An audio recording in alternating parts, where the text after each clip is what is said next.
Hola, sóc l'Alba, tinc 20 anys... Bé, vinc a demanar-vos una cosa, però per això vull explicar-vos una història.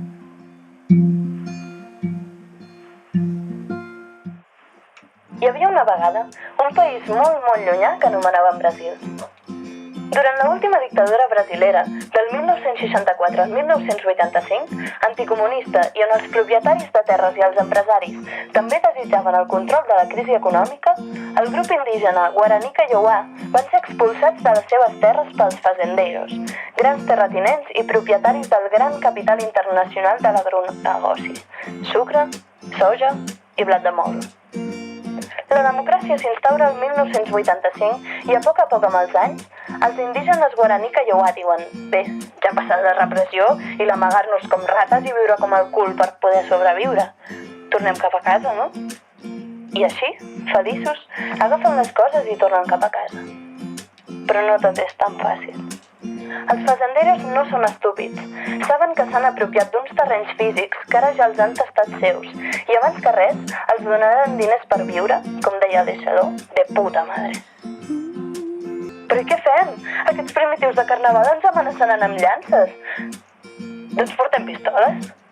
I així, els fazenderos van contractar els jagunços, altrament coneguts com paramilitars. I quina és la seva feina? Massacrar. Massacrar. Massacrar.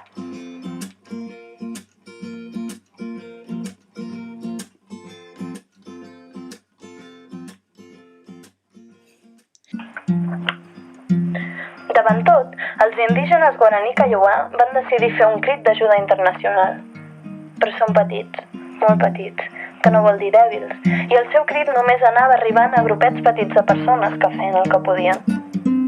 Però els anys passaven, i per desgràcia semblava que les armes guanyaven per sobre les mirades, paraules, accions.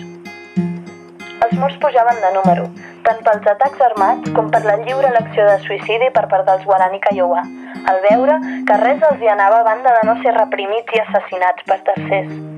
Persones que ni coneixien, ni estimaven, ni havien tingut una relació tan propera com per fer-los pensar que potser s'ho mereixien. Els més actius del Guaraní Kaiowá, els que no perdien l'esperança, seguien fent esforços per arribar a l'exterior.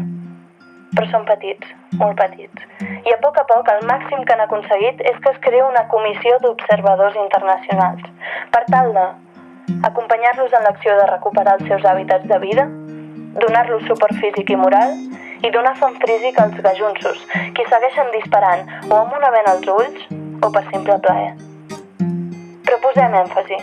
Són petits, molt petits, i les seves veus han arribat a un màxim de 20 persones que estan disposades a fer aquesta acció. A tot això, aquestes 20 persones internacionals, occidentals, són tots brasilers, excepte un estranger. I aquest estranger és en Dídac, un amic meu, un noi català de Barberà del Vallès que va marxar aquest agost a Brasil per fer-hi un Erasmus d'un any de durada. Tot hippie ell, però sempre somrient i un amor de persona, amb un coco desbordant i sobretot amb un cor més gran que qualsevol pinyol. I en Dídac es troba entre ells, volent canviar una mica cap a bé al món. Amb aquesta vintena d'occidentals brasilers, el 21 de desembre van marxar cap a Tauquara, a l'estat de Mato Grosso do Sul, prop de Paraguai, per arribar-hi el dia 22. El procés dura des del 22 de desembre fins al 5 de gener. No tenen comunicació amb ningú, no tenen aliments, habitatge, condicions ambientals ni sanitàries. I, evidentment, ni llum, ni internet, ni mòbil, ni WhatsApp.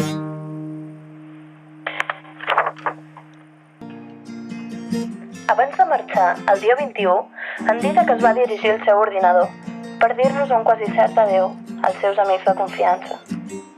I suposo que familiars d'altra manera. Però el seu adéu no era de tragèdia, era de terror. I no era explícit, sinó que el va dissimular en un crit d'ajuda, una explicació del què està passant i unes majúscules que cridaven que els ajudéssim a fer-ne difusió. Ell no té por de ser assassinat com és probable, a canvi de que se sàpiga què està fent i per què. Ho diu molt clar en el seu mail. Sols necessiten pressió internacional, opinió pública i debat. I com ho aconseguim? amb un clic.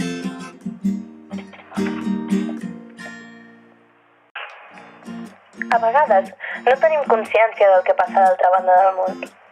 Restem aquí, el que coneixem com casa nostra, amb les llumetes, sopars i somriures i regals pel voltant.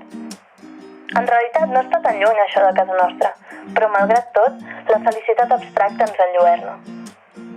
Però això és un altre tema. El cas és que en Didac està en moltes vides i no ens demana que el salvem, només ens demana que en parlem. Que tan sols ho difonem, ni que no ens interessi, ni que només sigui el moment de «oh, quina pena, quina desgràcia». Sols que apretem un botó. Compartir al Facebook, retuitejar al Twitter i no sé quines altres opcions hi ha, però malgrat tot, què collons, que no fa falta ni deixar un comentari amb opinió si és que no la tens. Parla d'en Didac, sisplau. Ja no és per mi, que igualment no em trec res, sinó per l'esforç que ell està fent per la vida de tantes altres persones, que alhora comparteixen món amb nosaltres. Jo no us demano que agafeu l'avió cap al Brasil, ni que us feu subscriptors de res, ni que pagueu ni deixeu les vostres dades bancàries ni telèfons mòbils. Sols ho compartiu. Perquè així generi opinió pública, arribi a la diplomàcia el que un noi d'aquí està en perill de ser disparat i mort per uns fazendeiros que sols viuen per la defensa dels seus terrenys apropiats d'unes persones que, malgrat no viuen en el sistema que entenem, tenen ànima i cor. I així farem pressió al Brasil, que els veurà forçat a donar explicacions i deixar de recolzar els terratinents, que fan de pistolers ells mateixos.